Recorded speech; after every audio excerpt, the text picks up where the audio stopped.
السلام عليكم ورحمة الله. طبعا الأحداث اللي حوالينا مأثر علينا بشكل جامد.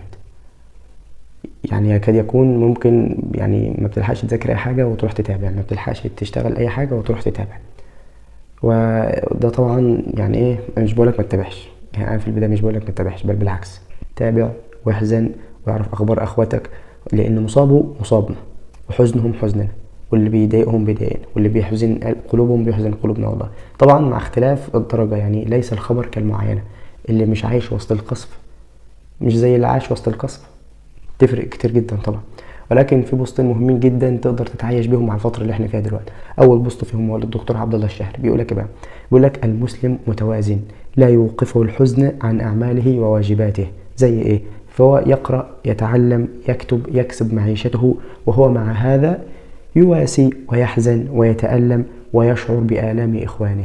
جميل جدا. فانت عادي، المسلم فينا عيش حياتك بشكل طبيعي خالص، ولكن تابع واعرف واحزن وتألم لمصاب أخيك. فايه النبي صلى الله عليه وسلم علمنا ايه؟ من لم يهتم بأمر المؤمنين فليس منهم، ومن لم يهتم بشأن المؤمنين فليس منهم. جميل. دي نقطة. النقطة الثانية كان هو برضه بوست مهم جدا للدكتور محمد أبو موسى، كان بيقول لك بقى، بيقول لك عليك أن تنجز أجل الأعمال في أسوأ الأزمان، لأن أسوأ الأزمان لن تتغير إلا إذا أنجزت فيها أجل الأعمال، ولأن الزمن السيء لو جعلك سيئا فسوف يستمر السوء. اقطع نياط الزمن السيء بأن تنجز فيه أعمالا كريمة. فخلاصة القول، انت حاول تشتغل على نفسك عادي خالص، طور من نفسك وتعلم واشتغل واجتهد في شغلك عادي خالص، ولكن مع ذلك برضه يتابع واحزن لمصاب اخيك وبس. وهذا والله اعلم. ما تنساش بقى تتابعنا لو انت على اليوتيوب، وتحط لنا لايك وسبسكرايب علشان انت انسان جميل وحبوب. السلام عليكم.